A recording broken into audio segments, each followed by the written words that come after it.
Assalamualaikum warahmatullahi wabarakatuh. Saya Zidan Gifari, NPM 24783035 dari kelas TRPL 2A. Sini saya akan menjelaskan tema yang saya ambil. Tema yang saya ambil adalah tema pendidikan. Kenapa saya mengambil tema ini? Karena saya melihat kondisi di mana di dunia sekarang pendidikan sudah bergantung pada teknologi, yang dimana semua pendidikan itu sudah menggunakan aplikasi berbasis web maupun mobile. Dan saya juga berharap saya bisa berkontribusi dalam bidang pendidikan melalui teknologi. Jadi saya mengambil tema pendidikan. Dan yang kedua, saya ingin menjelaskan tentang aplikasi kompetitor. Aplikasi kompetitor yang saya ambil itu adalah Google Classroom. Google Classroom itu aplikasi pendidikan yang berbasis web dan mobile. Dan Classroom ini dia memiliki kelebihan, yaitu fleksibel, berbasis cloud, terus bisa diakses di mobile maupun di web, dan yang pastinya dia gratis. Dan fitur-fiturnya itu ada, kita bisa membuat kelas dan mengelola kelas, mengasih tugas, dan memberikan nilai secara online tanpa kertas, menambahkan materi seperti video, dokumen, dan lain-lainnya.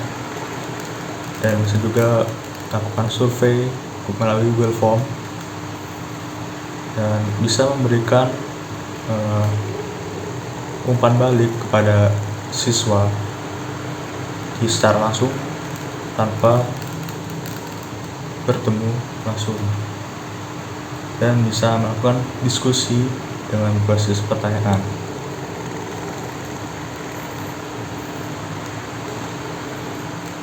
Yang kedua, saya mengambil dari aplikasi Pijar Sekolah. Pijar Sekolah ini adalah platform pembelajaran digital yang dikembangkan oleh Telkom Indonesia. Platform ini dia bisa membantu sekolah dalam mengelola sistem informasi secara digital dan terintegrasi. Kelebihannya yaitu antarmuka yang ramah pengguna, dapat diakses melalui berbagai platform. Materi dapat disesuaikan dengan kurikulum, buku digital, dan ujian berbasis aplikasi. Fitur-fiturnya itu ada modul SIM sekolah, yang dimana dalamnya itu bisa mengolah data sekolah, guru, siswa, orang tua, dan absensi. Yang kedua adalah modul pembelajaran digital. Dia menyediakan buku digital, video pembelajaran, simulasi praktikum visual, dan kelas virtual. Yang ketiga ada modul ujian. Dia itu berfungsi untuk mengelola latihan soal siswa, mengevaluasi siswa, ujian sekolah, penilaian ujian, dan bank soal. Dan selanjutnya ada dashboard pemantauan siswa. Ini tugasnya membantu guru dan para orang tua untuk memantau perkembangan siswa secara real time. Dan ada digital library, yang dimana itu memperluas akses siswa terhadap berbagai literatur pendidikan. Yang selanjutnya ada manajemen berkas. itu membantu guru dan operator sekolah mengorganisir file penting. Yang selanjutnya bisa membuat jadwal dan mengatur serta ujian.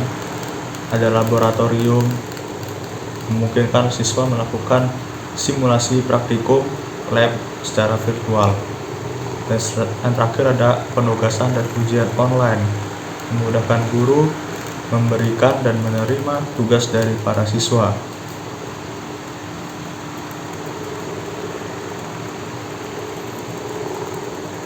Dan selanjutnya ada metode perancangan. Metode perancangannya yang saya pakai di sini adalah metode design thinking, yaitu merupakan metode pengembangan yang menggabungkan perspektif pengguna, kelayakan teknologi, dan tujuan bisnis untuk menemukan sebuah solusi yang inovatif. Metode ini memiliki beberapa tahapan, yaitu pertama ada empatis. Tahapan ini digunakan untuk membentuk karakteristik pengguna yang akan menggunakan produk dengan melakukan observasi, wawancara, survei yang kemudian diolah menjadi ke dalam empathy map. Empathy map itu adalah sebuah metode yang membantu merancang model bisnis sesuai dengan perspektif pengguna. Yang kedua ada define.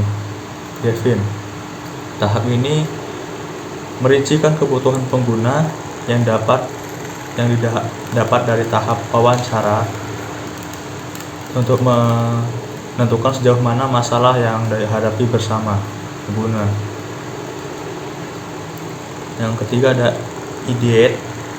Pada tahap ini perlu menghasilkan ide kreatif sebanyak mungkin, dan tidak hanya dibutuhkan pengetahuan teknis mengenai permasalahan tersebut, tetapi juga perlu kecerdasan dan kreativitas. Yang keempat ada prototype,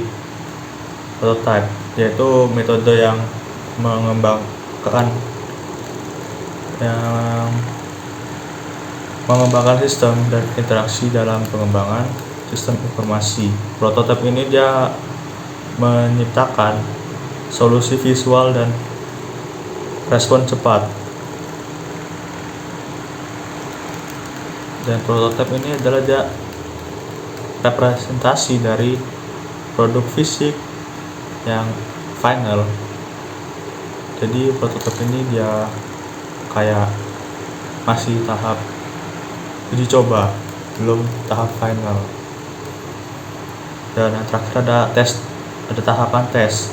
Pada tahap tes ini prototipe harus disampaikan sebagai solusi kepada pengguna yang asli untuk mendapatkan pendapat mengenai produk yang telah dibuat.